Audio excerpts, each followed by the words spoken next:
अस्सलाम वालेकुम, कैसे हैं आप सब। पाकिस्तान वर्सेस ऑस्ट्रेलिया पहला टी20 मैच बारिश की नज़र ही हो जाता तो बेहतर था यार। बारिश ही हो जाती तो अच्छा था। 7 ओवर्स की गेम हुई और उन्होंने जो आपका हाल किया, 93 रन बनाए, जो उन्होंने आपका हशर किया। बॉलिंग बेहतर करवाई आपने। शाहीन ने कुछ अच्छी बॉलिंग करवाई, हारिस रऊफ ने कुछ अच्छी बॉलिंग करवाई, मैक्सवेल को उसने बड़ा रोक के रखा। लेकिन एट दी एंड वो भी तो फिर मैक्सवेल है ना, आज से तो नहीं ना खेल रहा। अगर हारिस रऊफ है तो फिर आगे वो भी मैक्सवेल है, तो फिर उसने हशर जो किया आपका मैक्सवेल ने, उल्टे सीधे बल्लों के साथ, जो उसने कहा ऑब्वियसली उसका होम ग्राउंड है, वहां तो वो लप्पे मारेगा और उसको पता है कहाँ की बाउंड्री छोटी है और कहाँ मैं लप्पा मार दूंगा तो एच भी हो गई तो जो है ना छक्का हो जाएगा। जैसे वो एक उसने लप्पा मारा, जो रिवर्स मारी, वो बिल्कुल टो एंड दी ऑफ की बैट लगी थी और वो छक्का हो। वसीम शाह, मैंने बताया आपको कि उसकी फिटनेस नहीं है, उसकी फिटनेस बहुत ज्यादा खराब है, वो बहुत ज्यादा मोटा हो गया। ठीक है, उसकी फिटनेस नहीं है, इस वजह से वो कुछ कर नहीं पा रहा, वो पैनिक हो जाता है। ठीक है, और ना वो बॉलिंग भी अच्छी नहीं कर पा रहा। ठीक है, उसको उसको ही ज्यादा कुट पड़ी, 37 रन उसको पड़ा। ओवरऑल देखा जाए तो शाहीन अच्छा गया, मतलब 7 ओवर की गेम है ना, हर बॉल पे बैट माने, तो शाहीन अच्छा गया। अब्बास अफरीदी ने बहुत अच्छा जो है ना मोमेंटम जो है ना शिफ्ट किया पाकिस्तान की तरफ। वो जो 1 ओवर करवाया बैक ऑफ द एंड, वो स्लोवर रन करवाते हैं, वो बीट करवा जाते हैं। बहुत अच्छी बॉलिंग की और बैटिंग भी। स्टार्ट साहिबजादा फरहान ने अच्छा लिया, और साहिबजादा फरहान अगर वो अपना मोमेंटम कैरी करते तो शायद डिफरेंट बॉल गेम हो जाती। रिजवान अनलकी रहे हैं क्योंकि वो हिट करने के चक्कर में टॉप एज हो गए हैं, लेकिन अगर रिजवान 3-4 लप्पे यहाँ लगा देते ना तो शायद थोड़ा सा इजी हो जाता है, क्योंकि 7 ओवर की गेम है ना, लप्पे ही लगाने हैं आपने। और रिजवान का आपको पता है लेग साइड पे शॉट बड़ी अच्छी वो मारते हैं, तो अगर वो लप्पे उनके लग जाते तो बॉल जो है ना गेम थोड़ी सी डिफरेंट हो जाती। लेकिन वो एज हो गया और वो टॉप एज होके आउट हो गए, अनलकी रह गए रिजवान।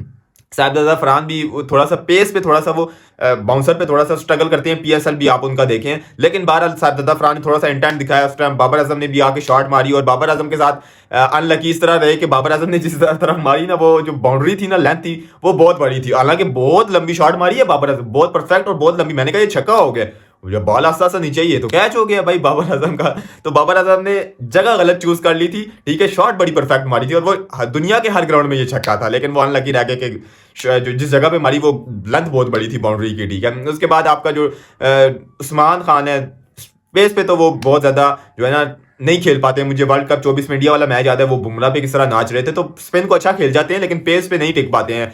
उस्मान, उसका स्टांस भी कुछ खास अच्छा नहीं है। देखो वो बिल्कुल ही आप शॉट देखो तो ऐसे लगता है कि शहनशाह अफरीदी शॉट मारा है। तो स्टांस का भी बहुत सारा मसाइल हैं और बिल्कुल लप्पे हर बॉल में घुमाते हैं। पीएसएल में भी देखे तो स्पिन को अच्छा खेलते हैं, फास्ट पे वो फिर भी स्ट्रगल करते हैं, और इधर फास्ट ही लगने थे। ठीक है, तो यहाँ भी उन्होंने स्ट्रगल ही किया, कुछ कर नहीं पाए। और उसके बाद भी साथ आओ जी जाओ जी, और मैं क्या इरफान खान को क्या कहूँ, मैं सिबुल्ला को क्या कहूँ, मैं उस्मान को क्या कहूँ, मैं साहबजादा फरहान को क्या कहूँ। ठीक है, वो यंगस्टर है, मैं उनको क्या कह सकता हूँ। एट दी एंड आपके पास हिटर है ही नहीं ना। आप 93 रन बने, अब आपके पास कोई भी हिटर नहीं है। ठीक है, रिजवान बाबर के ऊपर डालने से कोई कवर नहीं हो जाएगा आपका जो है ना नालायकी के आपने अभी तक हिटर पैदा नहीं किया। ठीक है, आपने अगर हिटर आपके पास नहीं है तो क्या आपके पास यंगस्टर में है कोई हिटर?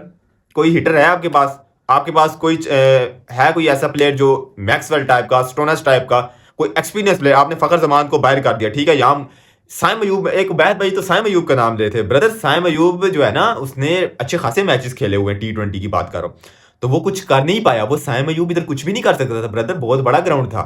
यहाँ अगर आप फखर जमान का नाम लेते ना उबैद भाई, तो मुझे कुछ समझ भी आती। तो 21 मैचेस 37 मैचेस में उसका कुछ हुआ नहीं है, कोई मसला नहीं है। अपना प्लेयर है, 37 नहीं मैं कह रहा हूँ 80 मैचेस में कुछ नहीं होगा, आगे परफॉर्म कर देगा, कोई मसला नहीं है, ऐसी मसला नहीं है। लेकिन उस 37 मैचेस को कवर करने के लिए कि जो लोगों ने उसके 37 मैचेस पे ट्रोल क्यों किया है, उसको क्यों बात की है साइम अयूब के 37 मैचेस के ऊपर, ऐसा हो ही नहीं सकता 37 मैचेस पे बात की जाए। ठीक है, तो उबैद भाई गुस्सा नहीं करो, 37 मैच लिए हैं उसने, बहुत टाइम लिया है। ठीक है, तो फखर जमान की बात करते ना कुछ समझ आती है। वो बच्चा है साइम अयूब, उसको ट्रोल मत करवाओ, उसको हाइप मत दिलवाओ। ठीक है, वो 37 इनिंग्स ली है उसने, बहुत मुश्किल से उससे परफॉर्मेंस हुई है।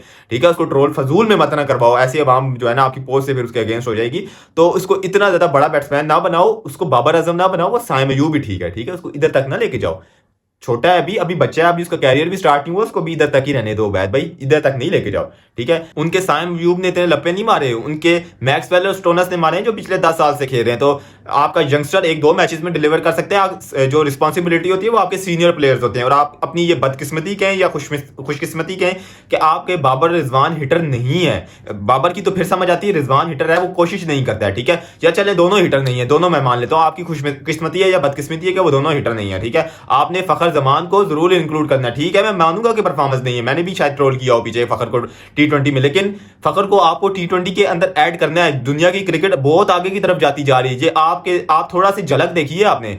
आपने कभी हेड को बैटिंग करते देखना T20 में, वो आपका अशर क्या करे, आप आए ना बटलर की तरफ 2024 में करवाएं उसको बॉलिंग, बटलर बताएगा, ठीक है। तो आपकी T20 गेम है ना दुनिया की, वो इसी तरफ ही जा रही है। तो आपको फखर जमान चाहिए। आप बाबर और रिजवान पे आप रिलाई नहीं कर सकते। 2021-22 तक फिर भी आप रिलाई कर रहे थे, लेकिन आप बाबर और रिजवान पे आप रिलाई नहीं कर सकते।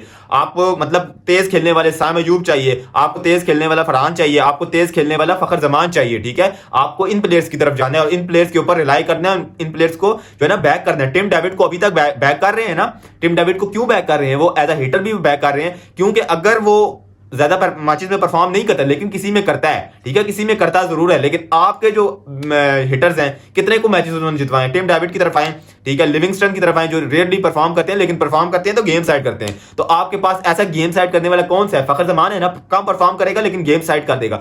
तो आपको फखर जमान की तरफ जाना है, चाहे आप उसको मिडल में खिलाओ, चाहे आप उसको ओपनर कराओ, वो आपकी मर्जी, लेकिन बचाना उसने आपको हर पोजीशन पे है, ठीक है। वो हर पोजीशन पे आपके लिए खेलेगा। वो ये नहीं कहेगा मुझे ओपनर दो, मुझे वन डाउन दो, मुझे ये दो। वो हर पोजीशन उसको टीम में रखना है, ठीक है। आपने एट द एंड रिलाई करना था। अगर यहाँ बाबर रिजवान नहीं होते तो मतलब वो कर नहीं सकते थे, लेकिन अगर करते तो उन्होंने नहीं करना था। मैं इन बच्चों को कुछ ही नहीं कह सकता।